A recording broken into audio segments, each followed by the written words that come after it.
ಅದು ತುಂಬು ಕುಟುಂಬ. ತಂದೆ ಕಲ್ಕೆರೆಯಲ್ಲಿ ಜಮೀನ್ದಾರ.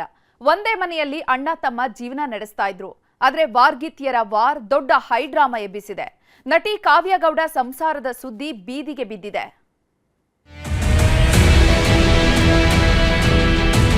ಕಾವ್ಯ ಗೌಡ ಅವರಿಗೆ ಮನೆ ಬೇಕು, ಈ ತರ ಕಿರಿಕ್ ಮಾಡ್ತಾ ಇದ್ದಾರೆ.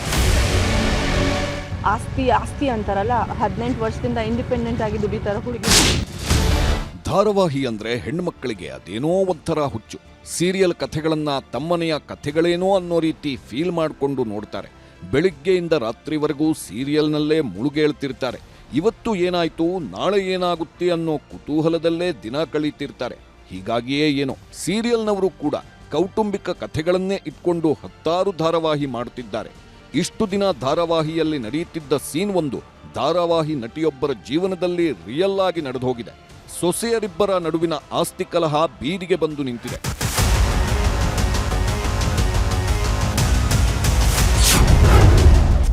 ಬೀದಿಗೆ ಬಂದ ನಟಿ ಕಾವ್ಯ ಗೌಡ ಕೌಟುಂಬಿಕ ಕಲಹ, ಠಾಣೆ ಮೆಟ್ಟಿಲೇರಿದ ಓರಗಿತ್ತಿಯರ ಆಸ್ತಿವಾದ.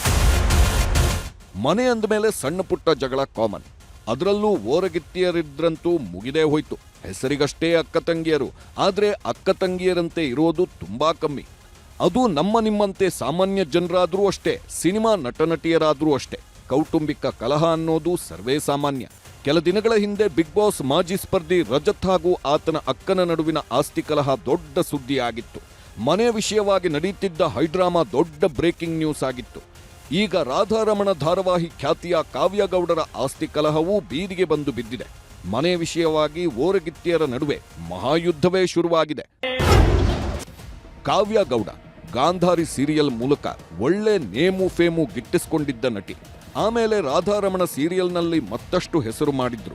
ಒಂದಿಷ್ಟು ಧಾರಾವಾಹಿಗಳ ನಂತರ ಸೋಮಶೇಖರ್ ಅನ್ನೋರನ್ನ ಪ್ರೀತಿಸಿ ಮದುವೆನೂ ಆಗಿದ್ರು. ಇದೇ ಸೋಮಶೇಖರ್ಗೆ ಒಬ್ಬ ಅಣ್ಣನಿದ್ದಾನೆ, ಅವರೇ ನಂದೀಶ್.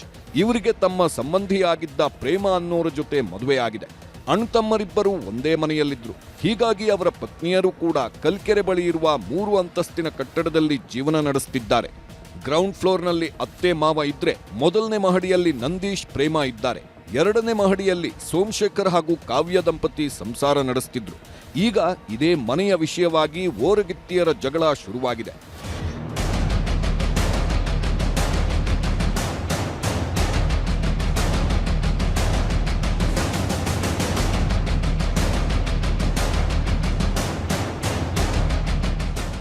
ನಿನ್ನೆ ಕಾವ್ಯ ಮನೆಯಲ್ಲಿ ಕೆಲಸ ಮಾಡೋ ಹೆಣ್ಮಗಳು ಪ್ರೇಮಾರ ಮನೆಯ ಅಡುಗೆ ಕೋಣೆಗೆ ಹೋಗಿದ್ರಂತೆ. ಇದು ಪ್ರೇಮಾಳ ಕೋಪಕ್ಕೆ ಕಾರಣವಾಗಿತ್ತು. ಈ ಬಗ್ಗೆ ಪ್ರಶ್ನೆ ಮಾಡುತ್ತಿದ್ದಂತೆ ಸಿಟ್ಟಿಗೆದ್ದ ಕಾವ್ಯ ಜಗಳ ಶುರು ಮಾಡಿದ್ದಾಳೆ. ಊಟ ಮಾಡುತ್ತಿದ್ದ ತಟ್ಟೆಯನ್ನೇ ಕಿತ್ತೆಸೆದು ನನ್ನ ಮನೆ ಹೊರಗೆ ಹೋಗಿ ಅಂತ ಆವಾಜ್ ಹಾಕಿದ್ರಂತೆ. ಇದನ್ನ ಪ್ರಶ್ನೆ ಮಾಡೋಕೆ ಬಂದ ಪ್ರೇಮ ತಂದೆ ಮೇಲೂ ಹಲ್ಲೆ ಮಾಡಿ ನನ್ನ ಮಾಂಗಲ್ಯ ಸರವನ್ನ ಕಿತ್ತಾಕಿದ್ದಾರೆ ಅಂತ ಪ್ರೇಮ ದೂರು ನೀಡಿದ್ದಾರೆ. ನಮ್ಮ ಮಾವರ ಮನೆಯಲ್ಲಿ ನಾವು ನಮ್ಮ ಕುಟುಂಬ ಹಾಗೂ ಕಾವ್ಯ ಗೌಡ ಅವ್ರ ಕುಟುಂಬ ಆ ಮನೆಯಲ್ಲೇ ಇರೋದು. ಅವ್ರ ತಮ್ಮ ಸೋಮಶೇಖರ್ ಬಂದು ನಮ್ಮ ಮನೆಯವ್ರ ತಮ್ಮ. ಬಟ್ ಆ ವಿಡಿಯೋನಲ್ಲಿ ಇರೋದು ಸೋಮಶೇಖರ್ ಅವರು ನನ್ನ ತಂಗಿ ಮೇಲೆ ಹಲ್ಲೆ ಮಾಡಿರೋದು. ಅದು ಡ್ರೆಸ್ ಎಲ್ಲ ಎಳೆದಾಕಿ ನಿನ್ನ ಕೊಲೆ ಮಾಡ್ತೀನಿ, ರೇಪ್ ಮಾಡ್ತೀನಿ ಅಂತೆಲ್ಲ ಮಾತಾಡಿದ್ದಾರೆ. ಅದೇ ಮಾತುಗಳನ್ನು ನಮ್ಮ ಮೇಲೆ ರಿವರ್ಸ್ ಈಗ ಅಕ್ಯೂಸ್ ಮಾಡ್ತಾ ಇದ್ದಾರೆ, ನಮಗೆ ಹೇಳ್ತಿದ್ದಾರೆ ಅವರು ಅದೇ ಮಾತುಗಳನ್ನು. ಬಟ್ ಅವ್ರು ಮಾಡಿರೋ ಅಂಥ ಸ್ಟೇಟ್ಮೆಂಟ್ ಸರ್ ಅದು ಆ ವಿಡಿಯೋನಲ್ಲಿ ನೀವು ನೋಡ್ಬೋದು ಅವ್ರು ಯಾವ ರೀತಿ ಬಿಹೇವ್ ಮಾಡ್ತಾ ಇದ್ದಾರೆ ಅಂತ. ಸೊ ಬೇಸಿಕಲಿ ಕಾವ್ಯ ಗೌಡ ಅವ್ರಿಗೆ ಮನೆ ಬೇಕು, ಆ ಮನೆಗೋಸ್ಕರ ನಮ್ಮಿಬ್ಬರನ್ನ ಹೆಂಗಾದರೂ ಮಾಡಿ ಹೊರಗಡೆ ಹಾಕಬೇಕು ಅನ್ನೋ ಒಂದೇ ಒಂದು ಕಾರಣಕ್ಕೆ ಈ ಥರ ಕಿರಿಕ್ ಮಾಡ್ತಾ ಇದ್ದಾರೆ.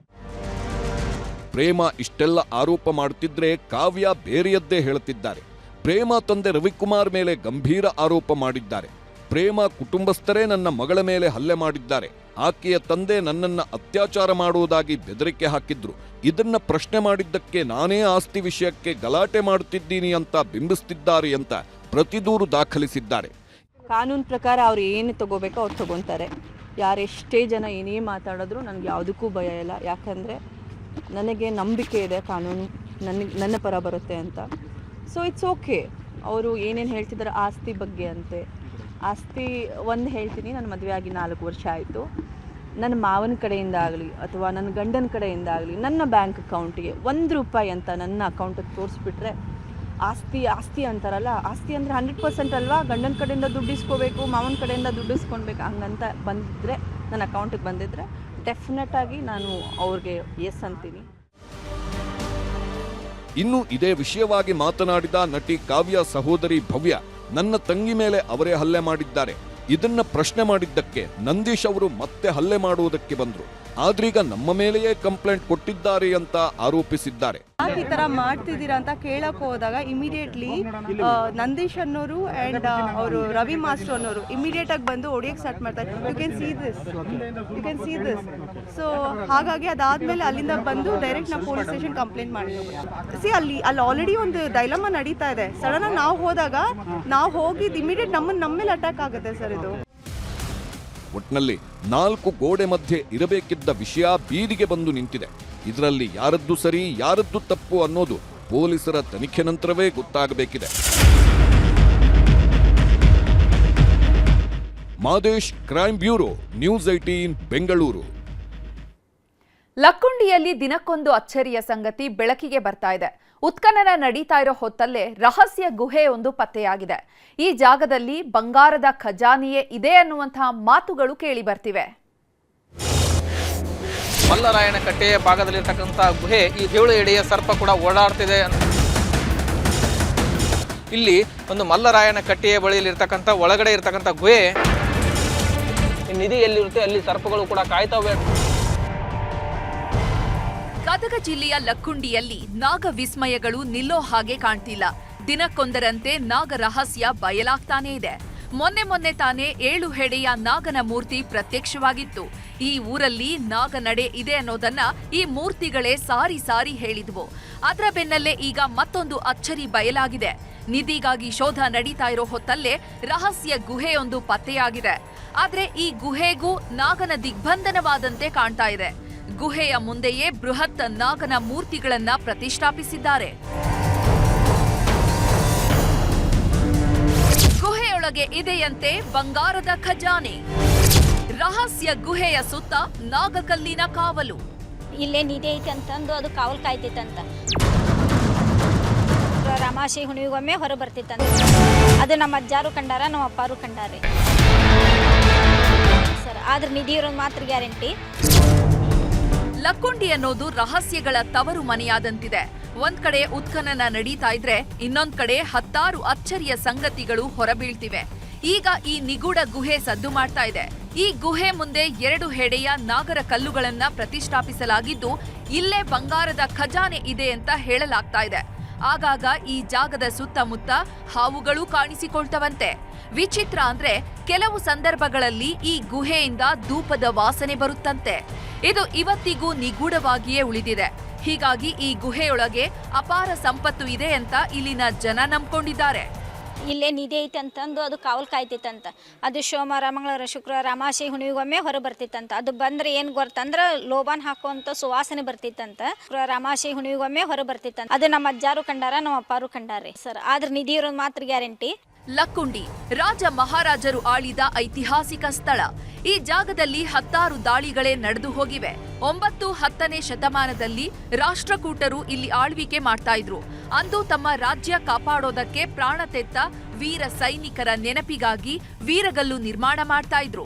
ಬೆಟಗೇರಿಯ ಮಲ್ಲರಾಯನ ಕಟ್ಟೆಯಲ್ಲಿ ಈಗಲೂ ಕೂಡ 15 ವೀರಗಲ್ಲುಗಳಿವೆ. ಇವೇ ಈಗ ಅಂದಿನ ಯುದ್ಧದ ಭೀಕರತೆಯನ್ನ ಸಾರಿ ಹೇಳ್ತಿವೆ. ಅಂದಿನ ಯುದ್ಧದ ಭೀಕರತೆ ಹೇಗಿತ್ತು ಅನ್ನೋದನ್ನ ಶಿಲೆಯಲ್ಲಿ ಕೆತ್ತನೆ ಮಾಡಲಾಗಿದೆ. ಲಕ್ಕುಂಡಿಯಲ್ಲಿ ನಾವು ಒಂದು ರಾಷ್ಟ್ರಕೂಟರ ಕಾಲಾವಧಿಯ ವೀರಗಲ್ಲನ್ನು ಗಮನಿಸ್ತೀವಿ. ಅದು ತುರುಗೋಳ್ ಪ್ರಕಾರದ, ಅಂದ್ರೆ ಶತ್ರುಗಳು ಲಕ್ಕುಂಡಿಯ ಮೇಲೆ ಅಥವಾ ಲಕ್ಕುಂಡಿ ಪರಿಸರದ ಮೇಲೆ ತುರುಗಳನ್ನು, ಗೋವುಗಳನ್ನು ಕದಿಲಿಕ್ಕೆ ಬಂದಾಗ ಒಬ್ಬ ವೀರ ಅವರನ್ನು ಎದುರಿಸಿ ಆ ಯುದ್ಧದಲ್ಲಿ ವೀರ ಮರಣವನ್ನು ಪಡೆದ ನಂತರದಲ್ಲಿ ಅವನ ಹೆಸರಿನಲ್ಲಿ ನಿಲ್ಲಿಸಿರ್ತಕ್ಕಂಥ ವೀರಗಲ್ಲ. ಈ ಎಲ್ಲ ಬೆಳವಣಿಗೆಯ ಮಧ್ಯೆ 10ನೇ ದಿನದ ಉತ್ಖನನ ಕಾರ್ಯ ಬರದಿಂದ ಸಾಗ್ತಾ ಇದೆ. ಆದ್ರೆ ಇದೇ ಜಾಗದಲ್ಲಿ ಈಗ ಬಿರುಕು ಕಾಣಿಸಿಕೊಂಡಿದೆ. A1 ಬಾಕ್ಸ್ನಲ್ಲಿ ಬಿರುಕು ಮೂಡಿದ್ದು ಯಾವ ಕ್ಷಣದಲ್ಲಿ ಮಣ್ಣು ಕುಸಿಯುತ್ತೋ ಹೇಳೋದಕ್ಕಾಗಲ್ಲ. ಅದರಲ್ಲೂ ಇದೇ ಜಾಗದಲ್ಲಿ ಬೃಹತ್ ಬಂಡೆಯೊಂದು ಪತ್ತೆಯಾಗಿದೆ. ಹೀಗಾಗಿ ನಿಧಿ ಹುಡುಕಾಟಕ್ಕೆ ದೊಡ್ಡ ತಲೆನೋವಾಗಿ ಪರಿಣಮಿಸಿದೆ. ಉತ್ಖನನ ಸ್ಥಳಕ್ಕೆ ಭೇಟಿ ನೀಡಿದ ಮಾಜಿ ಸಚಿವ SS ಪಾಟೀಲ್ ಪರಿಶೀಲನೆ ನಡೆಸಿದ್ರು. ಶರಣರ ನಾಡಿದು, ಅದರಲ್ಲಿಯೂ ನಮ್ಮ ಲಕ್ಕುಂಡಿ ಶರಣರ ಬೀಡು, ಶರಣೆಯರ ಬೀಡು, ಅತ್ತಿಮಬ್ಬೆಯ ನಾಡು.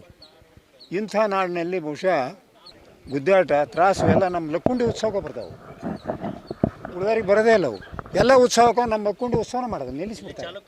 ಒಟ್ನಲ್ಲಿ ಲಕ್ಕುಂಡಿಯಲ್ಲಿ ದಿನಕ್ಕೊಂದು ರಹಸ್ಯ ಬಿಚ್ಚಿಕೊಳ್ತಾನೆ ಇದೆ. ನಿಧಿ ಹುಡುಕಾಟ ನಡೀತಾ ಇರೋ ಹೊತ್ತಲ್ಲೇ ನಾಗದೈವದ ಸದ್ದು ಕೂಡ ಜೋರಾಗಿದೆ. ಹೀಗಾಗಿ ಲಕ್ಕುಂಡಿ ಮೇಲೆಯೇ ಎಲ್ಲರ ಚಿತ್ತ ನೆಟ್ಟಿದೆ. ಸಂತೋಷ್ ಕೊಂಡೂರ, ನ್ಯೂಸ್ 18 ಗದಗ. ಶಿಡ್ಲಘಟ್ಟದ ಪೌರಾಯುಕ್ತೆಗೆ ಧಮಕಿ ಹಾಕಿದ ಚಪ್ಪಲಿ ರಾಜೀವನಿಗೆ ಜೈಲೇ ಗತಿಯಾಗಿದೆ. 13 ದಿನ ತಲೆಮರೆಸಿಕೊಂಡಿದ್ದವ ನಿನ್ನೆ ಪೊಲೀಸರ ಕೈಗೆ ಸಿಕ್ತಿದ್ದಂತೆ ಇವತ್ತು ಜೈಲು ಸೇರಿದ್ದಾನೆ.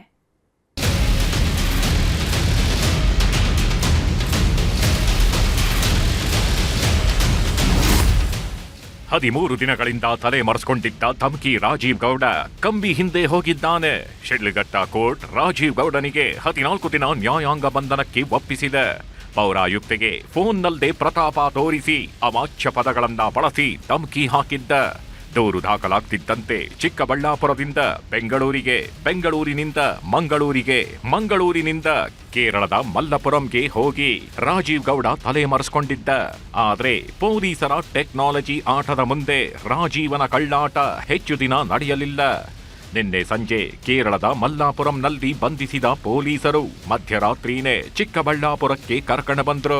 ಗೆಸ್ಟ್ ಹೌಸ್ನಲ್ಲಿ ರೆಸ್ಟ್ ಮಾಡಿಸಿ ಆಮೇಲೆ ಜಿಲ್ಲಾಸ್ಪತ್ರೆಗೆ ಕರ್ಕೊಂಡು ಬಂದು ಮೆಡಿಕಲ್ ಚೆಕಪ್ ಮಾಡಿಸಿ ಕೋರ್ಟ್ಗೆ ಕರ್ಕೊಂಡು ಬಂದ್ರು. ವಾದ ಪ್ರತಿವಾದ ಆಲಿಸಿದ ನ್ಯಾಯಾಧೀಶೆ ಸುಕನ್ಯಾ ಅವರ ಪೀಠ 14 ದಿನ ನ್ಯಾಯಾಂಗ ಬಂಧನಕ್ಕೆ ಒಪ್ಪಿಸಿದೆ.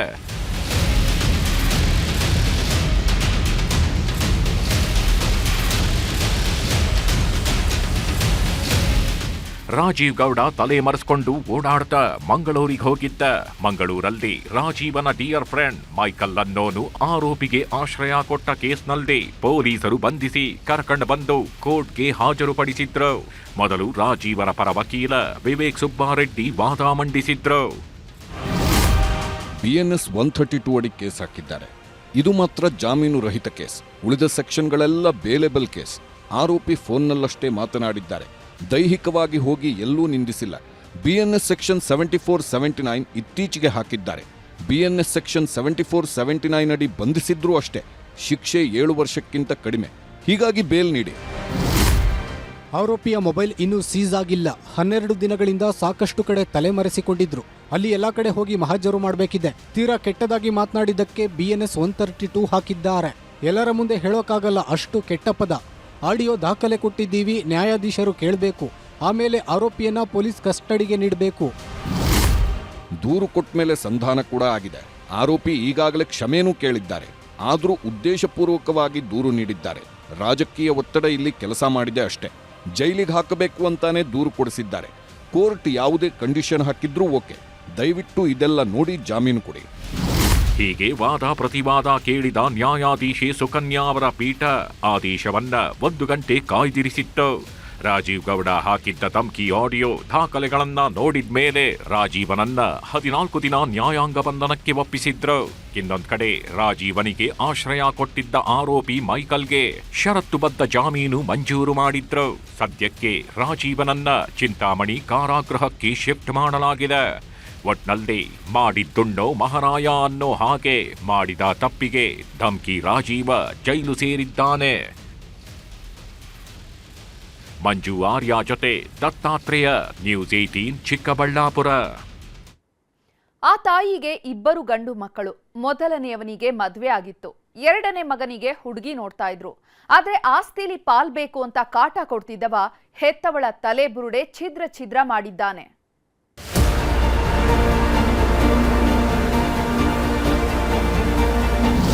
ಸಂಬಂಧಗಳು ಸತ್ತೋಗಿ ಅದೆಷ್ಟೋ ಕಾಲವೇ ಆಗೋಯ್ತು.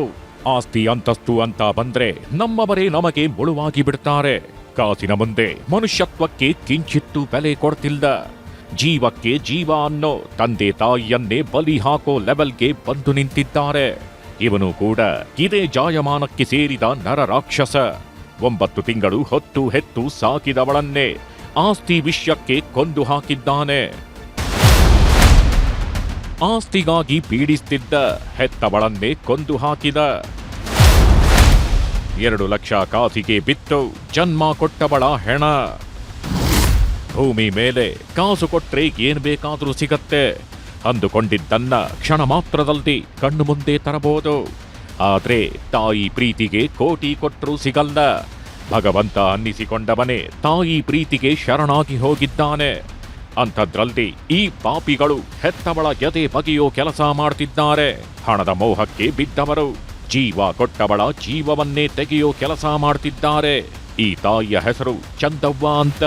55 ವರ್ಷ, ರಾಯಚೂರು ಜಿಲ್ಲೆಯ ಮಸ್ಕಿ ತಾಲೂಕಿನ ಜಕ್ಕೇರ ಮಡುಗು ತಾಂಡಾ ನಿವಾಸಿ. ಈ ಹೆಣ್ಣು ಮಗಳಿಗೆ ಒಟ್ಟು 4 ಜನ ಮಕ್ಕಳು. ಅದರಲ್ಲಿ 2 ಹೆಣ್ಣು, 2 ಗಂಡು.